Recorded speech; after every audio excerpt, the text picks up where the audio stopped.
Two devoted Mormon missionaries eagerly meet a reclusive man interested in their faith, only to be trapped in a nightmare situation. During a break from their missionary work, Sister Barnes and Sister Paxton engage in a casual conversation. Paxton expresses her frustration over her struggles to make any conversions, while Barnes admits, with refreshing candor, that she can't pinpoint the moment she truly gained her testimony of the church. On their way to an appointment, they attempt to engage passers-by but are met with indifference. A group of girls later stops them for a photo, only to mockingly pull at Paxton's skirt to expose the Mormon's so-called magic underwear. With Paxton still shaken from what happened, they finally arrive at their teaching assignment in a secluded cottage deep in the woods. While Barnes secures their bikes at the property's front gate, Paxton vents about their struggles as Mormons. Barnes brushes it off, however, and lightens the mood by offering her companion a heartfelt compliment. As it starts raining, the missionaries knock on the front door. While waiting for the homeowner, Barnes grows anxious about the delay, mindful of their tight schedule and the worsening weather. Finally, the door opens to reveal Mr. Reed, a reclusive middle-aged man who greets them warmly. Not wasting any moment, the missionaries immediately start sharing their beliefs. With the rain getting stronger, Reed invites them inside. However, before entering, Barnes ensures there's a woman present, adhering to the rule that female missionaries cannot teach a man alone. Initially puzzled, Reed eventually remarks that his wife's in the kitchen baking pie. Once the missionaries are inside, he takes their coats and casually mentions the presence of metals in the walls and ceilings. With the missionaries expressing their love for pie, Reed heads to the kitchen for slices. As they wait, they quietly glance around, and a butterfly catches Barnes's eye. Returning with drinks, Reed explains his wife is too shy to face them, but the pie should soon be ready. When asked about their backgrounds, Paxton shares that she was born and raised in the faith. Barnes, on the other hand, reveals that her mother is a convert who returned to Mormonism after exploring other religions following her father's passing. As Paxton begins talking about Mormon founder Joseph Smith, Reed interjects and recounts Smith's story in detail. Excitedly, he shows the missionaries his old copy of the Book of Mormon, delighting them with his knowledge of their religion. Just then, the sweet aroma of pie fills the air. When Paxton guesses it's blueberry, Reed happily confirms. However, the mood suddenly shifts when Reed asks about Barnes's father's death. Uncomfortable, she quietly replies, "He died of a terrible disease." He then quickly apologizes while turning his gaze to the scar on her upper arm. After an awkward silence, Paxton lightens the moment by joking she'd return as a butterfly after her death. Moments later, the power cuts out, which Reed notes happens occasionally. The affable man later cautiously asks if the missionaries are open to tough questions. After a pause, he brings up polygamy, a practice among Mormon pioneers. When Paxton struggles to answer, Barnes explains it as a commandment from God to grow the church. Reed counters, however, calling it a convenient excuse for Smith and other leaders to justify affairs and multiple relationships. Sensing their discomfort, he shifts the mood by asking about the best fast food. After some playful banter, the missionaries settle on Wendy's. Using their answer, Reed shares that his theological search has been for the Wendy's of religion. While many, including Mormons, claim to be the one true faith, he argues their truth claims don't hold up to scrutiny. Yet, just as he'd lost hope, he reveals he found the one true religion. Uncertain how to respond, the missionaries resort to asking to meet his wife. This prompts Reed to head to the kitchen, switching the lights back on along the way. Feeling uneasy, the missionaries agree to wrap up when he returns. As they wait, Barnes notices a pie-scented candle on the table. Shocked, she realizes Reed has been lying about his wife all along. Before Barnes can react, though, Reed returns, announcing his wife is ready to meet them. As he leads them to the kitchen, Barnes quickly devises a plan.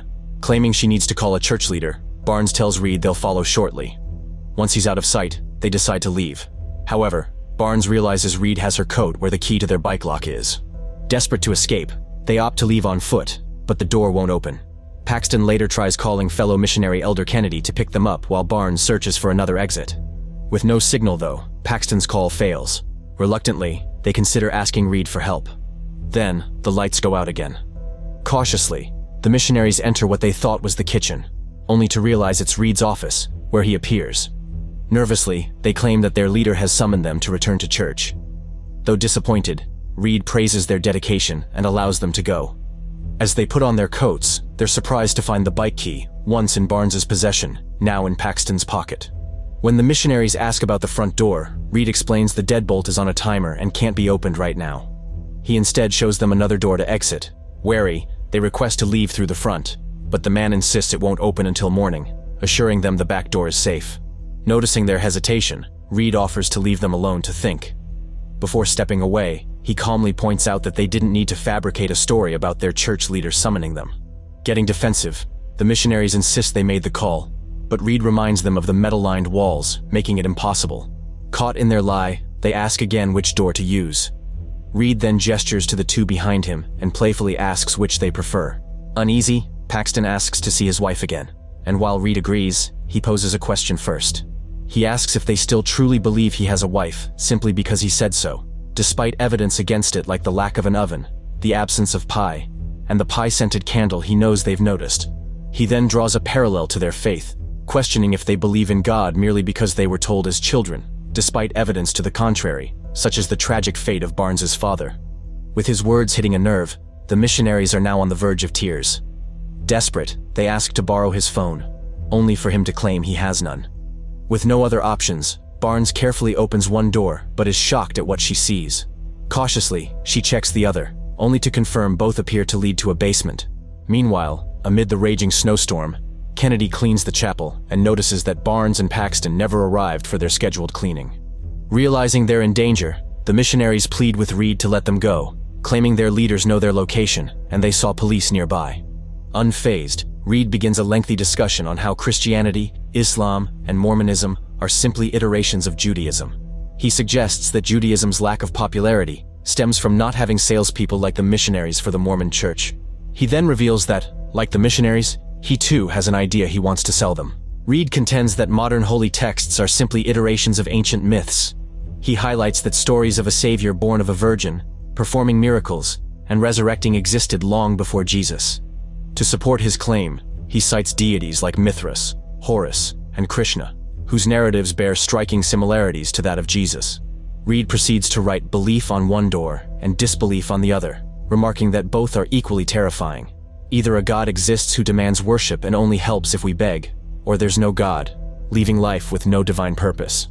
He then challenges them to choose a door based on whether they truly believe in their religion. Before the terrified missionaries can decide, Reed asserts that all 10,000 verifiable religions today are nothing more than hollow, capitalistic constructs. After he dismissively sweeps the scriptures, including Barnes's Book of Mormon, off his table, she picks it up, noticing a letter opener nearby. Desperate to escape, Paxton tries to appease the man by praising his knowledge and offering to go through the disbelief door as proof they agree with him. Barnes, however, walks toward the belief door, alarming her companion. Barnes counters that admitting he's right won't guarantee their release, adding that she believes he's studying them. Emboldened, she begins pointing out the flaws in Reed's arguments against religion. Turning to Paxton, she asks if she still believes in God. When Paxton says yes, Barnes invites her to join her in going through the belief door. As they cautiously descend the stairs, Reed suddenly closes the door, plunging them into darkness. Using her phone's flashlight, Barnes leads them to another door, which opens to reveal a basement, confirming their suspicion. In fact, even if they had chosen disbelief, they still would have ended up there. As Paxton breaks down, Barnes reassures her that Reed knows people will come looking and will eventually release them. However, she also realizes he may just kill them. Spotting a high window, Barnes drags a table and chair to reach it. As she works, she tells Paxton they'll counter Reed's arguments intellectually if they can't fight physically. Just then, a nail-studded plank falls. Hearing Reed approach, they quickly hide the evidence of their escape attempt. As Reed nears, Barnes reveals she pocketed a letter opener and offers it to Paxton for self-defense. She then suggests using the code word magic underwear. If Barnes says it, Paxton is to strike without hesitation. When the door creaks open, they brace for Reed. To their surprise, though, a decrepit woman enters, her face hidden, carrying a blueberry pie. Terrified, Barnes hesitantly calls out Mrs. Reed, assuming it's her. Ignoring them, the woman moves slowly to the table, places the pie down, and then squats in an unnervingly strange position. Suddenly, music filters through a small opening in the wall, Reed singing along to Radiohead's Creep. Upstairs, he plays with a replica of his house and meticulously updates the schedule for his plans involving the missionaries. Meanwhile, the woman falls to the ground. Seizing the moment, Barnes rushes upstairs and tries the door, but it's still locked. Spotting a match on a rug through a small gap, she reaches for it. However, the music suddenly stops, forcing her to retreat to the basement. Reed then announces that they're now in the presence of a prophet and will witness a miracle proving all religions false. He claims the pie he baked contains toxic plants, and the prophet will eat it, die, and be resurrected by God's grace. True enough, the prophet eats the pie and dies. Reed later instructs the missionaries to check her pulse. Reluctantly, they confirm she's truly dead. Reed confidently asserts that when she resurrects, she'll reveal her glimpse of the afterlife. But as they wait, the doorbell suddenly rings. The missionaries anxiously peer through the peephole, suspecting Kennedy. They agree to scream the moment Reed lets him in. On his way to the door, Reed hesitates and then returns to his office. Hearing this, the sisters scream, assuming Kennedy is with him. Unfortunately, their captor has already anticipated their ploy and merely closes the office door. Later, Reed opens the door to find Kennedy, who asks about the missionaries. Without hesitation, Reed lies, claiming he hasn't had any visitors all day. After realizing they won't be heard, the missionaries give up screaming. Discovering there's a door to the side of the disbelief stairs, Paxton tries to open it but finds it locked. Meanwhile, Barnes focuses on pulling the rug to retrieve the matches, planning to light a fire and signal Kennedy with smoke through the speaking pipe. Feigning concern, Reed offers his phone to Kennedy so he can call the police. However, the missionary declines and leaves to continue his search. Eventually, Barnes and Paxton retrieve the matches. Barnes then rushes to the speaking pipe to light a fire, but Paxton hesitates, noticing the prophet's position has shifted. Dismissing her concerns, Barnes insists she's only misremembering and urges her to help. After giving Reed a pamphlet about Mormonism, Kennedy exits the property through the front gate. Unbeknownst to him, the missionaries' bikes were parked there before Reed removed them. In the basement, the missionaries frantically try to light a match when Paxton notices the prophet's body is gone. To her horror, she turns and finds the woman right behind her. The prophet suddenly throws up and begins describing her experience. She speaks of seeing a conductor, white clouds but not heaven, feeling her brain unplugged, and declaring it isn't real. Just then, Reed appears, interrupting the prophet and thanking her for her journey to the other side. He subsequently escorts her into the room beside one of the stairs. Reed later returns to the missionaries, warning that he knows one of them is hiding a secret he intends to expose. Cautioning them to choose their words wisely, he asks them to describe what they witnessed. Barnes asserts that the entire situation is staged, while Paxton hesitantly recounts what she heard. As Reed eagerly takes notes, Paxton describes the prophet speaking of a conductor, which she assumes is an angel, and a sense of dissociation, a feeling that something wasn't real. After acknowledging Paxton's response, Reed offers them a chance to experience the same miracle by dying, assuring them it will be painless and that they, like the prophet, will be resurrected. However, Barnes pushes back, challenging his miracle by recounting her own near-death experience from food poisoning. She claims to have seen the same visions as the prophet, arguing that the prophet's experience was also just a near-death experience. Barnes then accuses Reed of keeping that woman on the verge of death to validate his vision of the one true religion.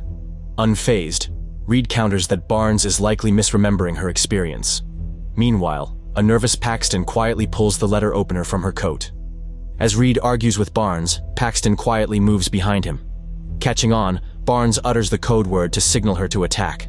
However, anticipating their plan, Reed strikes first, slashing Barnes's throat with a cutter. Horrified, Paxton rushes upstairs as her companion collapses, bleeding profusely. Later, Reed calls out Paxton, assuring her that Barnes will resurrect. Recalling Barnes's advice to stand up to their captor, Paxton gathers her courage and returns to the basement. Clearly enjoying himself, Reed playfully tries to wake Barnes before slashing her arm and removing what he claims is a microchip implant, blaming it for her inability to resurrect. Handing it to Paxton, he declares Barnes isn't a real human, but a simulated character, the secret he was going to reveal. Confused, Paxton demands an explanation.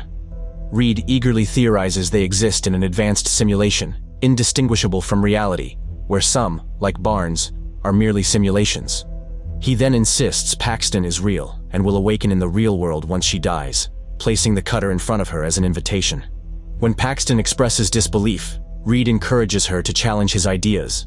She counters that the microchip is actually a birth control implant, likely the secret Reed intended to expose, as it's forbidden in Mormonism. He must have noticed Barnes's scar to know that she has them. Paxton then shifts focus, suggesting Reed swap the prophet's body with someone else. She recalls noticing the head's position had changed while slumped on the table, and theorizes another woman entered, removed the body, and took its place while they were distracted. She further suggests the replacement woman followed Reed's instructions, but deviated in her final words when she said, "It isn't real." Paxton believes those words were a warning to them, cut short when Reed escorted the woman to the secret room. Finally, Paxton concludes that Reed improvised his simulation theory in response to Barnes's resistance and the prophet's unexpected deviation.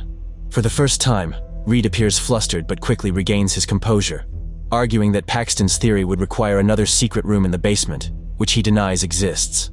Undeterred, Paxton suspects it might be beneath the table. Sliding it aside, she uncovers a hatch on the floor. Reed then challenges her, noting there must be a dead body below if her theory is correct. Paxton agrees and opens the hatch. As she prepares to descend, Reed warns her not to proceed unless she's ready to discover the one true religion. Unfazed, Paxton climbs down and finds a dead body, just as she predicted. However, Reed suddenly slams the door shut, trapping her inside. Driven by curiosity, Paxton cautiously explores the space, opening 3 successive doors despite her fear. At the 4th door, she's stunned to find the lock from their bikes. With trembling hands, she uses the key from her pocket to unlock it, revealing several emaciated women in cages, all dressed like the prophet. Moments later, Reed appears, asking what she now believes to be the one true religion. Before answering, Paxton reveals her realization.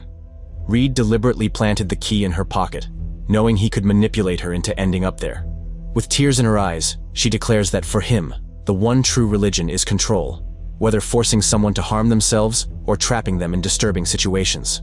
Grinning, Reed commends her insight, adding that religion is nothing more than a system of control. As Paxton weeps, Reed mocks her, ranting about how her religion controls every aspect of her life, even her undergarments, sneeringly calling them magic underwear. In a flash, Paxton drives the letter opener into his neck. Fueled by adrenaline, she sprints back to the main house, frantically searching for an exit, only to find herself back in the basement. Back in Reed's office, Paxton's gaze falls on a painting of Botticelli's Map of Hell, and she realizes the only way out might be through the basement. Returning to the hatch, she hesitates before deciding to descend again. As she turns, however, Reed suddenly appears and stabs her. Collapsing together, both bleeding out, Reed mockingly tells her to pray for them. Instead of taking offense, though, Paxton reflects on the beauty of selflessly praying for one another, even when it might not make a difference. As Reed crawls toward Paxton, she begins to pray, expressing gratitude for everything. But just as he raises his cutter to deliver a final blow, he's struck and killed by a nail-studded plank. It's Barnes, somehow still alive. Unfortunately, the effort exhausts her, and she passes away moments later. Paxton then tearfully kisses her companion goodbye before making her way to Reed's office. Wounded but determined, she uses his miniature house to navigate her escape. Once outside, Paxton tries to call for help while struggling to flee. Weak from her injury, she collapses to her knees in desperation. Just then, a butterfly lands softly on her hand, a tender symbol of her lost companion. Moments later, however, it vanishes as it turns out to be a hallucination, leaving Paxton to face her harsh reality alone. Subscribe to watch more videos like this, turn on notifications and leave a like to help the channel out. Thank you for watching.